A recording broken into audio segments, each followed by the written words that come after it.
하나님 사랑합니다. 하나님 사랑합니다. 할렐루야. 어느 첩첩 산골에 할머니 한 분이 살고 계셨습니다. 어느 날 이 할머니가 장의사를 찾아가서 나는 오래 살 수 없을 것 같으니 죽으면 묘비에 처녀로 태어나 처녀로 살다 처녀로 죽다, 이렇게 묘비를 새겨달라고 부탁을 했습니다. 얼마 후 이 할머니는 죽었고 장의사가 석수에게 할머니가 말한 비밀을 불러주며 새겨달라고 했습니다. 그런데 이 석수가 무척 게을렀어요. 그 말을 다 적으려니까 너무 일이 많아. 그래서 어떻게 하면 글자를 줄일까 생각을 했습니다. 고민 끝에 게으른 석수는 처녀로 태어나 처녀로 살다 처녀로 죽다를 단 5글자로 줄였습니다. 그래, 이렇게 새기면 되겠다. 그리고 다 새겨놨다고 그래서 이제 장의사가 가서 그 비문을 보았습니다. 그 비문에는 이렇게 새겨져 있었습니다. 미개봉 반납.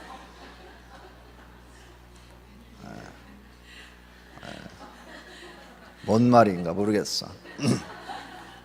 자, 도증 맞은 가난이라는 단편집이 있어요.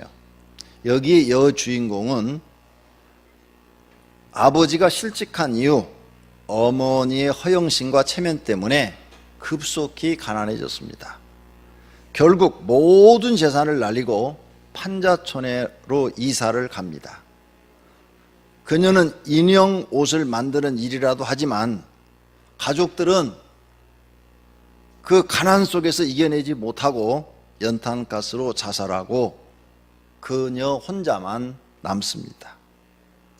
가난 속에 사는 그녀는 맥기 공장에 다니는 남자 청년을 알게 되었습니다. 그러면서 둘이 사랑을 하게 되고 같이서 살면 하룻밤에 연탄 한 장씩 들어가는데 반값씩 부담하면 반장이라도 아낄 수 있지 않느냐 하는 그런 생각을 가지고 동거 생활을 합니다. 그렇게 살다 보니까 그 남자 청년이 가난한 집 아들이 아니라 부잣집 아들이었던 거예요. 아버지가 빈민촌에 가서 가난을 경험하라고 가난한 생활을 시켰던 거예요. 이 사실을 알게 된 여자 주인공은 이제는 부자들이 가난마저도 훔쳐간다, 이렇게 말을 하면서 울부짖었다고 합니다. 자신이 미래의 부자가 될 수 있는지 없는지를 판가름할 수 있는 방법이 있습니다.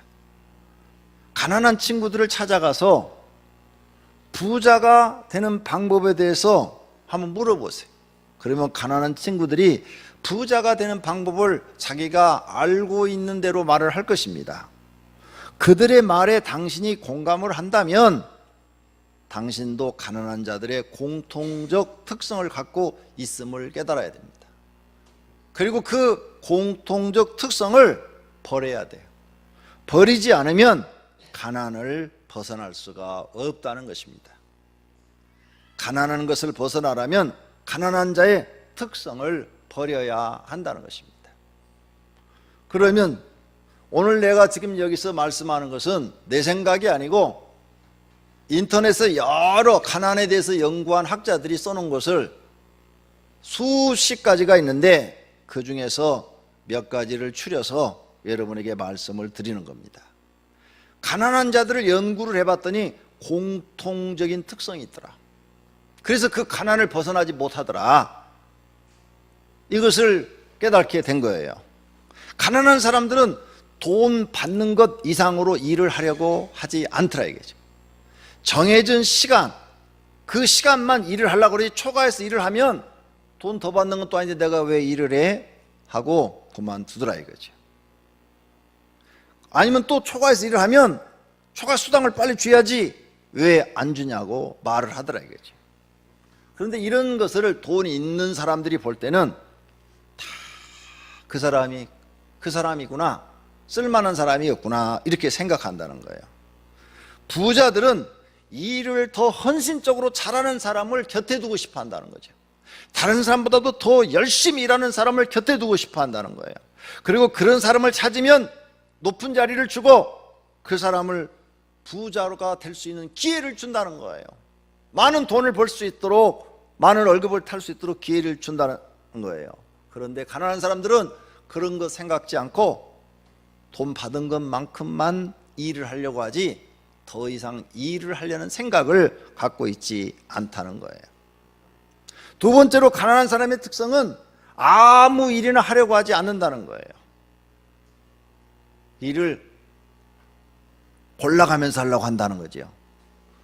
농촌 인구가 도시로 몰려드는 60년대와 70년대 미국인 문화인류학자 빈센트 브란트라는 사람이 청계천 주변 판자촌에 와서 살면서 한국의 빈민층을 연구해서 논문을 발표했습니다.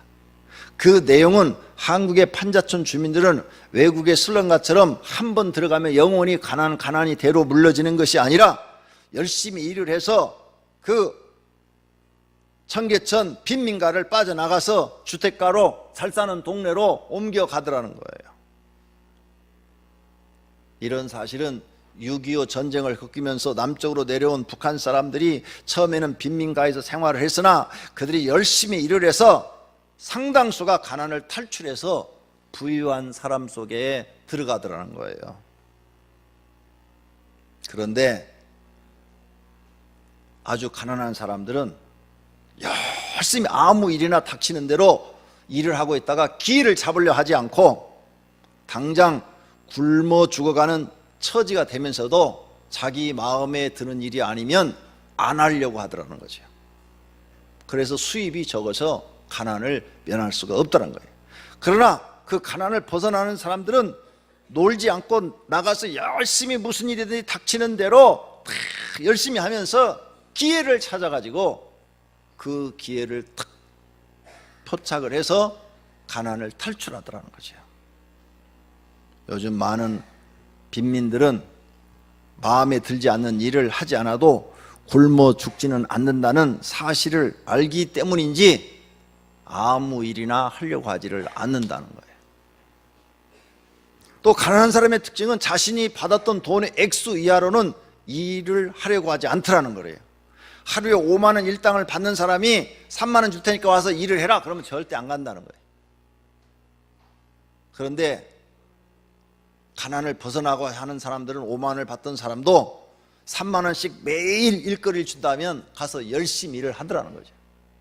그래서 5만 원짜리 10만 원짜리 자기 그 일당 이하로는 절대 일을 하지 않았기 때문에 한 달 수입이 결국은 줄어들어서 가난을 벗어나지 못하더라는 거예요. 또 가난한 사람의 특징은 티끌모아 태산이라는 말을 믿지 않더라는 거죠. 조금이라도 돈이 생기면 쓰고 싶어서 안달이 나더라는 거죠. 나가서 그렇게 열심히 하루 종일 땀을 흘리고 벌고 그것을 주급으로 받고 1급으로 받거나 아니면 월급으로 받는데 그 돈이 생기면 모으려고 하지 않고 술집 가서 술 먹어버리는 한심한 사람들, 또 술집 여자에게 돈을 뿌리는 사람, 이런 사람들을 보게 된다는 거죠. 이런 습성은 그 자녀들에게도 물려져 가지고 자녀들이 돈 한 푼이나 생기면 그걸 모아가지고 뭔가 내가 사고 싶은 거, 꼭 갖고 싶은 거, 하고 싶은 거 하려고 생각이 없고 주머니에 돈만 생기면 오락실로 가거나 PC방에 가서 진을 치면서 산다는 거예요. 이런 사람들은 가난을 면할 수가 없다는 거예요. 또 가난한 사람의 특성은 운명론을 받아들이고 사주팔자를 신봉하더라는 거예요.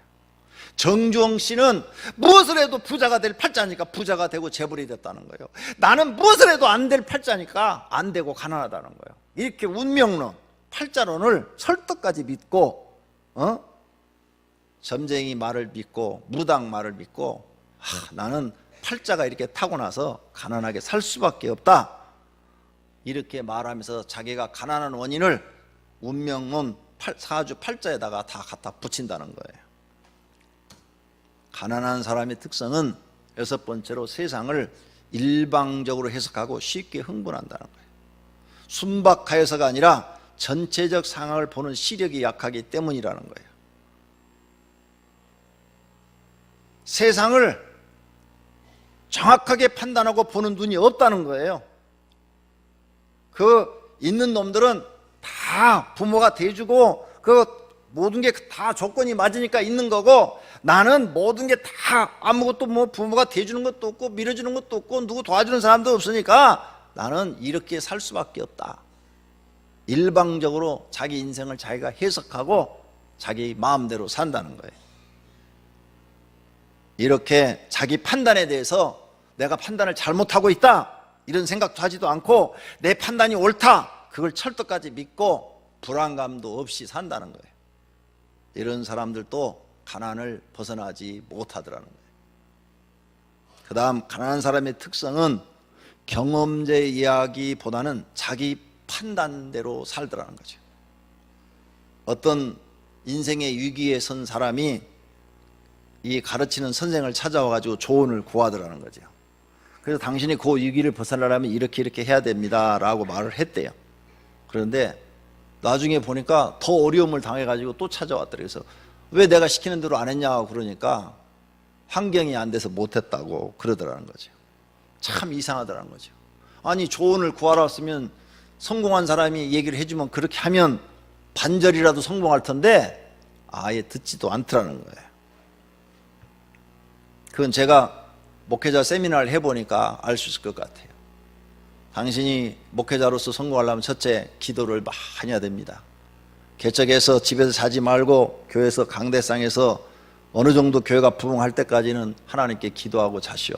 그러면 하나님이 불쌍히 여겨서 교회를 부흥시켜 줍니다. 이렇게 가르쳤어요.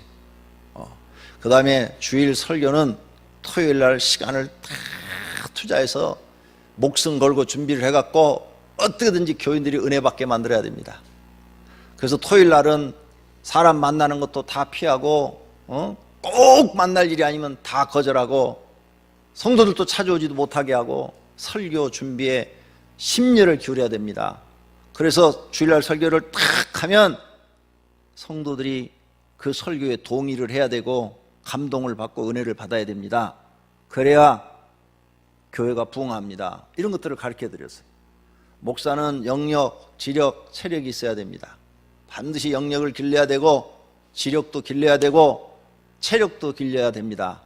안 그러면 안 됩니다. 이런 것들을 가르쳐 드리는데 안양에 사는 어떤 목사님이 한 2년 됐는데 찾아왔어요. 목사님, 교회가 부흥이 안 돼서 또 교육받으러 왔습니다. 그래요. 두 번째 들어온 거예요. 그래서 아니 왜 안 되냐고. 성도는 몇 명이나 되냐 그러니까 한 20명 된대요. 개척한 지 한 5년 됐대요. 그래요. 그러면 내가 시킨 대로 했습니까? 철야 기도 좀 했습니까? 그랬더니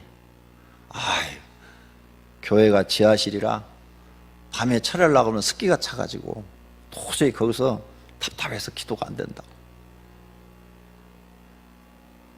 습도가 높아서 안 된다. 그러면 토요일날 설교 준비는 잘 했습니까? 토요일날만 되면 꼭 수원에 계신 어머니가 불러가지고 가서 어머니 집 일하다 보니까 준비를 못 해가지고 그냥 주일날 대충 설교했대. 영역, 지력, 체력이 필요한데 이건 길렀습니까? 그러니까 그럴 시간이 없다고.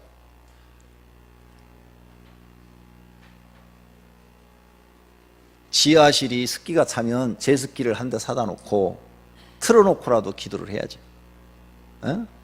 토요일 날은 어머니가 아무리 불러도 월요일 날 가서 일을 해주면 되고 토요일 날은 설교 준비를 해야죠. 목사는 영역이 있어야 되는데 영역이 없이는 영적인 걸 움직일 수가 없는데 영역이 없다면 어떻게 하겠어요? 그러니 목회가 될 수가 없어요. 아니 조언을 구하러 왔으면 가르쳐준 대로 해야 될 거 아니야. 그래야 반절이라도 성취를 할 건데 하나도 안 해놓고는 안 된다고 하는 거예요. 이런 사람은 가난을 면할 길이 없다는 거예요. 참 나는 이 설교 준비를 금요일하고 어제 토요일하고 이틀을 준비하면서 인터넷 들어가니까 가난한 자의 특성 치니까 수많은 사람들이 한 얘기들이 거기 다 떠요. 여러분들이 가서 한번 쳐봐요. 수많은 사람들이 한 얘기들이 뜨는데 맞다 맞아. 동의가 되어져. 이 사람들이 하는 이 교수들이 한 말이 다 맞다. 사람들은 이런 걸 버리지 않기 때문에 가난을 벗어나지 못한다.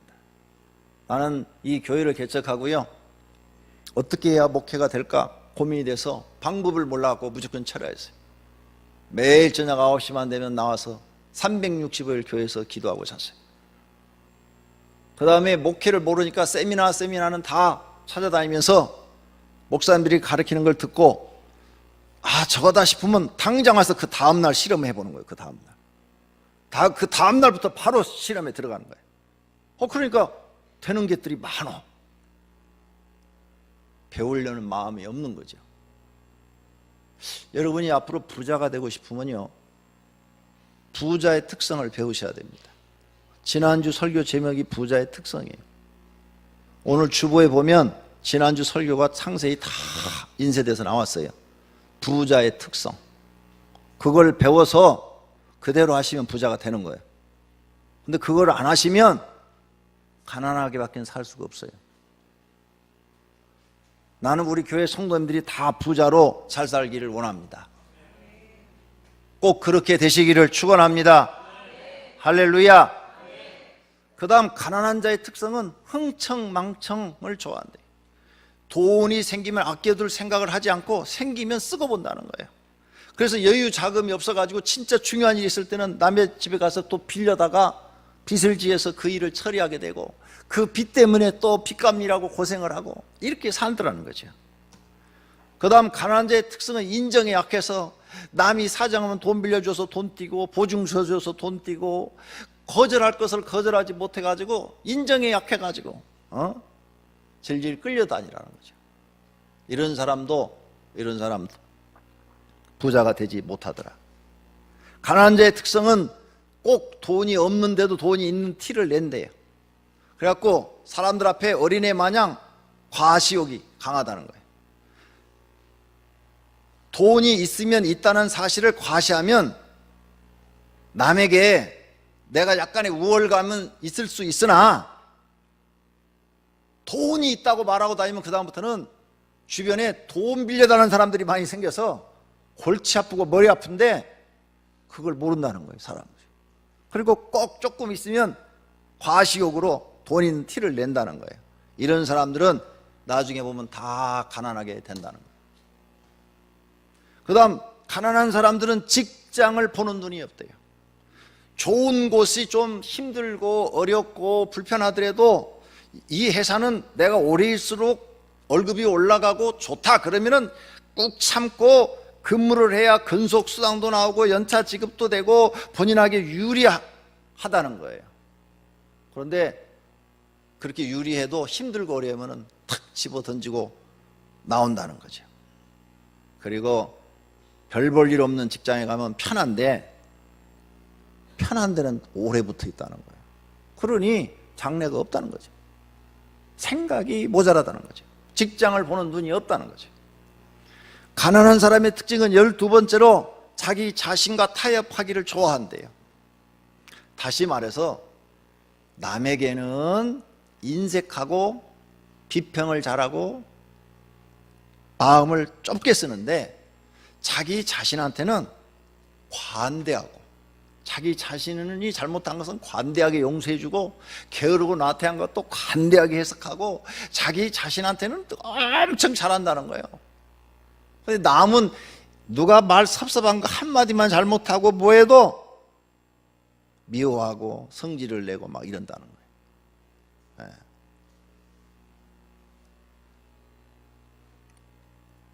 진짜가 부자가 되는 사람들은 자기 감정 표현을 잘 하질 않는데 상대방이 절대 눈치채지 못하게 한대. 아무리 미워도 저 사람이 내가 저 사람을 미워하고 있는지를 모르게 한대. 그래야 내가 무슨 일이 있을 때 그 사람들의 도움을 받을 수가 있다는 거예요. 그 다음 가난한 자의 특성은 경박한 유행 풍조를 따라 남의 바가지를 잘 쓴다는 거예요. 유행을 잘 따른대. 경박한 가난한 사람들의 특징이 유행을 잘 따라가지고 그 유행 나올 때 그 비싸게 막 바가지 씌우는데 그 바가지 쓰는 그것을 옷 뭐 이런 물건 이런 것들을 막 사가지고 있는 것처럼 겉만 화려하게 포장한다는 거예요. 그 다음, 가난한 자의 특성은 성능보다는 상표를 보고 사기를 좋아한대. 옷이나 물건을 살 때 브랜드를 보고 산다. 브랜드. 그 회사 물건 비싼 걸 입으면 자기 자신도 성공한 사람처럼 착각한다. 지난해 겨울인가 뉴스에 계속 나와요. 중고등학생들이 노스페이스 그 오리털 파카 70만 원짜리, 자기 집은 월세 살고 있는데 70만 원짜리 사달라고 난리를 치는 거예요. 그 눈 입고 가면 지가 부자가 된 것처럼 애들한테 폼 잡는 거예요. 이거 70만 원짜리라고. 이런 허황에 들떠 있다는 거죠. 이런 사람들, 가난한 사람, 가난한 환경을 벗어날 수가 없다는 거예요. 그 다음에 가난한 자의 특성은 경쟁의 참여를 두려워하고 모험 정신이 없다는 거예요. 모든 인간은 어떠한 사람도 경쟁을 피해서 살 수가 없대요. 모든 사람은 경쟁을 하면서 살아야 된다는 거죠. 식물이 한 번에 이렇게 씨를 내면 많이 퍼뜨리는 이유가 그 씨들 또 서로 경쟁을 해가지고 수십만 개를 뿌려도 살아남는 건 몇 개 안 된다는 거예요. 물고기가 알을 막 수십만 개를 놔도 끝까지 살아남아서 성장하는 물고기는 몇 마리 안 된다는 거예요. 그래서 이렇게 씨를 많이 뿌린다는 거예요. 모든 세상 이치가 경쟁사에서 이기는 자만이 성공하도록 그렇게 돼 있는데, 부자들은 경쟁을 두려워하지 않고 열심히 노력해서 그 경쟁에서 자기가 살아남는다는 거죠. 그런데 가난한 사람들은 그걸 싫어한대요. 그 자체를 싫어한대요. 경쟁을 왜 하냐. 그래서 결국은 패자가 되고 만다는 거예요. 그 다음, 가난한 사람의 특성은 16번째로 지독한 타성, 즉 노예 근성에 젖어 있다는 거예요. 시키는 일만 하고 안 시키는 일은 눈이 일이 보여도 안 한다는 거예요. 부자가 되는 사람들은 시키는 일도 열심히 하지만 내가 맡겨진 일을 어떻게 하면 더 효과적으로 할까, 더 발전시킬까, 이 생각을 하면서 더 발전시키고 더 한다는 거예요. 그 외에도 다른 일이 옆에 있으면 내 일이 아니지만 그런 일도 다 해준다는 거예요. 이런 사람들은 창의력이 있다는 거죠. 창의력. 그래가지고 그 사람은 무슨 일을 해도 창의력이 있기 때문에 사람들 눈에 들어오고 그 분야에서 성공하고 자기 사업을 해도 성공한다는 거예요. 그런데 가난한 사람은 노예근성이라는 것은 뭔가 하면 딱 시킨 그 일만 하지 그 옆에 어떤 일이 있어도 하지 않는다는 거예요. 그러면 가난을 면할 수가 없다는 거예요. 그 다음, 가난한 자의 특성은 지성에 약하고 감정대로 움직인다는 거죠. 즉 지식적으로 생각하고 판단하고 하질 않고 자기 감정을 억제 못하고 감정대로 행동하고 흥분하고 감정대로 결정을 내려서 사람들과 잘 다툰다는 거예요. 적을 많이 만들어 놓는다는 거죠. 적을 많이 만들어 놓으면 다 자기한테 불리하다는 사실을 깨달지 못한다는 거예요. 그 다음, 가난한 사람의 특징은 말을 함부로 한다는 거예요. 내가 이 말을 하면 상대방과 평생 원수가 될 만한 말인데도 생각 없이 막 쏴붙인다는 거예요. 가난을 면할 수가 없다는 거예요. 이러한 가난한 사람들의 특성을 가진 사람은 가난에서 벗어나기 어렵다는 것이 학자들의 말들이에요. 그러므로 가난에서 벗어나고 싶으면 이런 가난한 사람들이 가지고 있는 특성을 내가 빨리 버릴수록 빨리 버리고 부자들이 갖는 특성을 가질수록 빨리 부자가 될 수 있다는 거예요. 아주 지난주 설교와 이번 주 설교 제목이 여러분의 인생에 큰 유익이 되고 도움이 되기를 축원합니다. 두 번째로는 성경에서 가난한 자의 특징은 어떤 사람들인가요? 하나님이 성경에 기록한 가난한 자의 특징은 뭔가 찾아봤어요. 그랬더니 첫째로 하나님께 저주받은 사람은 가난할 수밖에 없어요.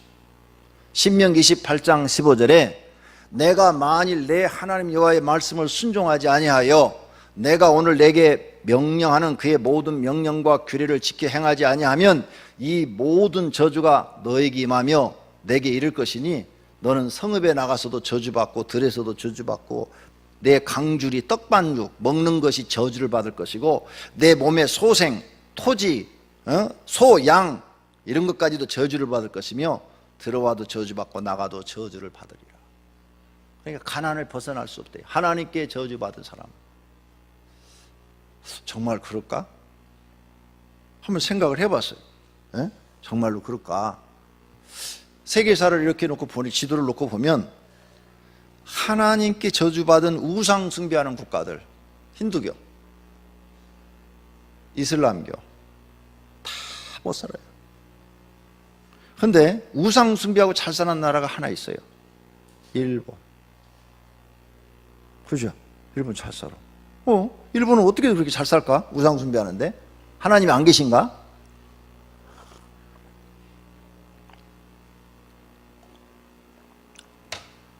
역사를 보면요, 일본 사람들이 우리 조선보다 더 가난했어요. 우리 조선시대 때 일본은 더 가난했어요. 그런데 이 일본 사람들이 전쟁을 일으키고 미국한테 패전해서 더 망했어요. 일어날 수가 없었어요. 그런데 몇 년 후에 6.25가 터진 거예요. 모든 미군이 모든 물자를 일본으로 가져가서 일본을 거쳐서 한국에 들어오는 거야. 그래갖고 일본이 갑자기 경제가 살아난 거야. 이게 이해가 안 가죠. 우리나라가 어떻게 해서 이렇게 잘 살게 됐을까? 알아요? 베트남 전쟁 때문이라는 거? 아무도 그 생각을 안 해요. 베트남 전쟁에 참여하기 전까지 우리나라는 돈이 없었어. 외국 돈, 자본이 없었어요. 뭘 하려도 돈이 있어야 뭐 하지. 그래서 미군이 베트남에 가서 싸워서 죽어야 되는데 우리 한국의 젊은 사람들을 글로 보내서 싸워서 죽게 만들어갖고 1인당 한 달에 월급을 얼마씩 미국한테 받아. 그럼 박정희 대통령이 그중에 일부는 정부에서 갖고 일부는 군인들한테 주었어. 그렇게 가서 죽어도 많은 사람들이 지원했어요. 못 가서 난리 났었어. 왜? 돈을 벌 수 있는 기회가 있어. 전쟁터에 나가 죽는데 죽어도 돈 나오고 살아도 돈 나오고. 얼마나 많이 갔는지 몰라요. 많이 죽었어. 그때 달러가 우리 한국에 막 들어오기 시작한 거예요. 그 돈을 가지고 박정희 대통령이 새마을운동 일으키고 우리나라 경제를 살려 놓았다는 사실이에요. 대단한 일을 한 거죠. 그래서 막 우리나라가 막 열심히 일을 하고 막 그 돈을 가지고 달러를 가지고 경제를 일으켜 놓으니까 이제 외국 자본들이 들어와서 많은 자본을 빌려가고 우리나라가 이만큼 짧은 시간 내에 6.25 전쟁이 끝난 지 몇 년 되지도 않는데 일어나서 이렇게 세계적인 경제 대국이 된 거예요. 일본도 왜 잘 살게 되냐? 우리나라 6.25 전쟁 때문에 잘 살게 된 거예요. 왜? 세계 모든 나라 물자가 일본을 통해서 한국으로 그때 건너왔잖아요. 그러니까 일본은 막 경제가 살아나기 시작한 거야. 거기에 막 군인들이 가가지고 수만 명씩 먹고 살고 돈 쓰는데 이게 다 돈이 일본 사람한테 가잖아요. 일본은 우리나라 때문에 지금 저만큼 발전한 건데 그걸 모르고 요즘 또 이상한 짓을 많이 해갖고 우리 한국 사람의 감정을 너무 나쁘게 만드는 것 같아요. 아주 일본 사람들은 정말 나쁜 사람들인 것 같아요. 이번에 지금 뭐 고노다마 그거 다시 발표한 거 뭐 이런 거 쭉 보면 아주 역사를 많이 왜곡하고 잘못하고 있는 것 같아요. 자, 하나님께 저주받은 사람은 가난해질 수밖에 없다. 그러니까 나와 여러분 하나님께 저주받지 않도록 우상 숭배를 버리고 하나님을 잘 믿어야 될 줄로 믿습니다.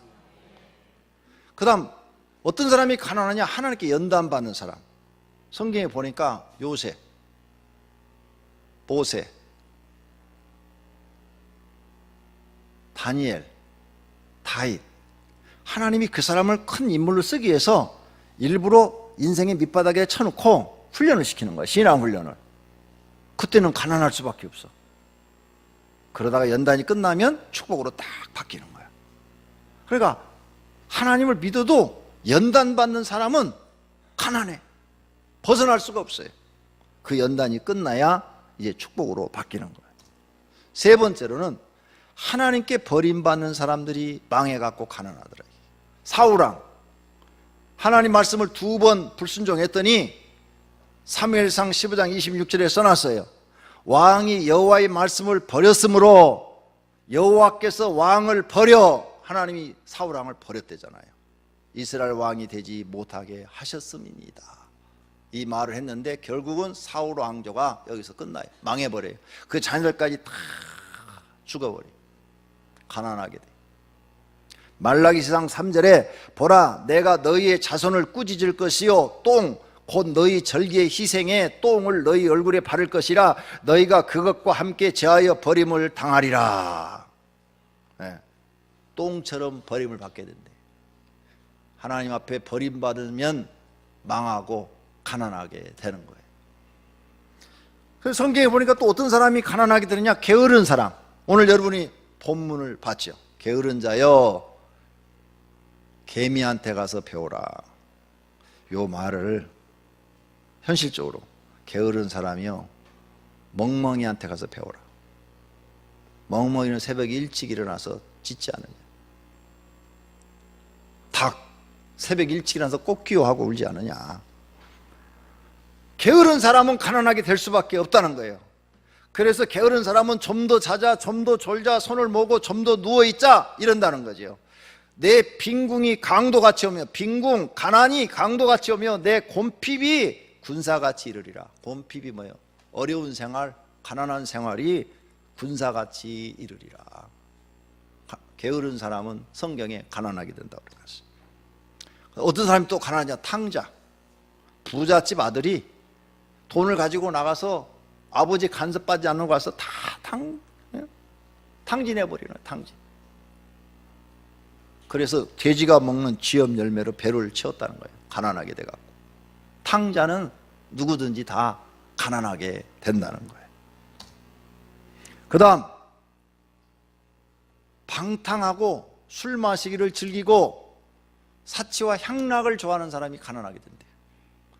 잠언 21장 17절 연락을 좋아하는 자는 가난하게 되고 그랬죠. 이 연락을 찾아봤어요. 이 연락이 뭐냐? 연락 방탕하는 것, 술 마시는 것, 사치와 향락을 하는 것을 연락이라 한다. 이렇게 성경 사전에 써져 있더라고요. 그러니까 이런 거 좋아하는 사람은 가난하게 된대요. 가난하게. 술 좋아하는 사람 가난하게 된다는 거죠. 맞아요. 술 중독자들은 보면 다 가난해. 그래 이거 버려야 된다는 거죠. 이런 거 버리지 않으면 평생 가난을 벗어날 수가 없다는 거죠. 그 다음 식탐이 있는 자도 가난해진대. 식탐. 잠언 23장 21절 술 취하고 음식을 탐하는 자는 가난하여질 것이요 잠자기를 즐거워하는 자는 헤어진 옷을 입을 것이라. 잠자기를 즐거워하는 사람도 가난한 사람들이 입는 옷을 입는다 그 말이에요. 그러니까 식탐 이것도 버려야 돼. 그래야 가난을 벗어날 수 있다는 거예요. 성경에 보니까 또 기도 안 하는 사람이 가난하게 돼요. 너희가 얻지 못하면 구하지 아니하기 때문이요. 하나님, 내가 이제 하나님을 믿으니 이 가난을 벗어나기를 원합니다. 이 가난을 벗어나서 하나님 나도 좀 부자로 잘 살게 해주시고 나도 하나님 앞에 헌금 좀 팍팍 드리게 좀 해주시고 나를 제발 좀 부자로 만들어 달라고 주야로 하나님 앞에 나와서 부르짖어 간구하면 부자도 하나님 만드시고 가난한 자도 하나님 만드신다고 그러니까 하나님 축복하면 부자가 될 수 있는데 그런 간절한 기도가 없다는 거예요. 그래서 가난을 벗어날 수가 없다는 거예요. 성경의 가난한 자의 특성은 하나님께 불충한 사람들이 가난하게 된대요. 하나님이 일을 맡겼는데 충성하지 않는 거예요. 게으른 거예요. 나태한 거예요. 이런 사람들을 마태복음 25장에 설명을 해놨는데 한 달란트 맡은 그 사람 일을 안 해서 충성을 안 해서 그대로 남겼으니까 그거 빼서 많이 가진 사람한테 주고 그 사람은 없게 만들어라. 아무것도 없게 만들어라. 무릇 있는 자는 받아 풍족하게 되고 없는 자는 그 있는 것까지 빼앗기리라. 가난하게 된다는 거예요. 성경에 이렇게 다 써놨어요. 이렇게 되면, 그러니까 무슨 일이든지 맡으면 충성을 해야 돼요. 목사는 영역, 지력, 체력이 있어야 목회를 하고요. 성도는요, 순종, 충성, 열심히 있어야 잘 돼요. 하나님 말씀에 순종하고 하나님께 충성하고 무슨 일이든지 맡으면 열심히 해야 돼. 성가대도 맡으면 목숨 걸고 해야 돼. 나왔다 빠졌다 말이에요. 9시 연습하는데 10시 오고. 이런 사람은 가난을 면할 길이 없어요. 재미있는 것은 가난한 자의 특성에 대해서 이제 인터넷 검색을 하면서 내가 설교 준비를 하는데, 이것도 가난한 자의 특성 중에 하나였어요. 이가 더러운 사람은 가난하다. 이렇게 써놓고 그 설명을 써놨어요. 이빨을 닦지 않아서 이빨에서 냄새가 날 정도가 될 정도 게으르다면 자기 몸 하나도 관리를 안 하는 사람인데, 이런 사람이 어떻게 가난을 벗어날 수가 있겠느냐, 이렇게 써놨어요. 이해해 보세요.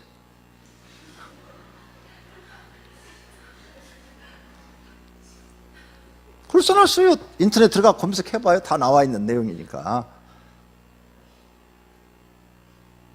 자기 몸 하나도 관리를 안 하는 사람인데 그 사람이 어떻게 부자가 될 수 있냐. 또 거기에 그런 것도 써놨어요. 가난한 사람들은 로또를 바라보고 산다. 일확천금을 바라보고 산대. 일은 하지 않으면서 어느 날 갑자기 하늘에서 돈벼락이 떨어지길 바란대. 그게 가난한 사람들의 특성이라. 오늘 이런 것들을 우리는 배우면서 이제 결론으로, 하나님은 우리를 왜 교회로 부르셨을까? 하나님은 우리가 가난한 자가 없고 모두가 잘 살기를 원해서 교회로 부르셨어요. 신명기 15장 5절 다 같이 읽습니다. 내 하나님 여호와께서 내게 기업으로 주신 땅에서 내가 반드시 복을 받으리니 너희 중에 가난한 자가 없으리라. 아멘. 내가 반드시 너에게 복을 주리니 너희 중에 가난한 자가 없으리라. 하나님은 여러분이 가난하는 것을 원치 않으신다고 말이에요. 다 복을 받아서 잘 되기를 원하고 있다고 성경에 써놓은 줄 믿으시기를 바랍니다. 믿습니까? 여호와께서 너를 위하여 하늘의 아름다운 보고를 여시사 하늘의 보화의 창고를 열어서 땅에 있는 여러분에게 때를 따라 비를 내려주시고 손으로 하는 일에 복을 주셔서 다른 사람에게 꾸줄지라도 너는 꾸지 않은 사람이 되도록 하시겠다고 성경에 써놨다. 이게 다 이런 축복을 받으시기를 바랍니다. 사람을 창조한 하나님은 말씀하십니다. 부자가 되고 가난한 자가 되는 것은 하나님께 달려있다 이게요. 그래서 풍족하던 자들은 양식을 위하여 품을 팔고 가난해지고, 줄이던 자들은 다시 줄이지 아니하는 데다 부자가 됐다는 거예요. 하나님의 손에 달려있다는 거예요. 전에 임신하지 못한 자들은 7을 낳을 수가 있고, 많은 자녀를 둔 사람은 하나님 잘못 믿으면 쇠약해져서 가난해질 수도 있다 이게. 하나님은 죽이기도 하시고 살리기도 하시고 지옥에 내리기도 하시고 거기에서 올리기도 하신다는 거예요. 하나님은 가난하게도 하시고 부하게도 하실 수 있으며 낮추기도 하시고 높이기도 한다는 거예요. 가난한 사람을 진터에서 일으켜서 빈궁한 자를 거름뜸에서 올려서 귀족들과 함께 앉아서 먹고 살도록 그런 영광의 자리를 차지하게 하시는 이도 하나님이시라는 거예요. 땅의 모든 기둥들이 하나님의 것이라는 거예요. 그러므로 여러분이 하나님을 말씀대로 잘 섬기면 하나님이 잘 살도록 복을 주시겠다고 약속해 놓은 것을 믿으시기를 바랍니다. 잠언 22장 2절에 가난한 자와 부한 자가 함께 살거니와 그 모두를 지으신 이는 하나님이라 그랬어요. 이 말씀을 들은 모든 성도님들은 모두가 오늘부터 이제 부자의 특성을 주보에 있으니까 그대로 잊고 실천하셔서 내년 이맘때는 다 부자가 되기를 축원합니다. 할렐루야. 가난한 특성은 다 버리세요. 가감히 다 잘라버리고 부자의 특성을 배워서 그대로 사시면 여러분은 다 잘 사는 사람이 될 줄로 믿습니다.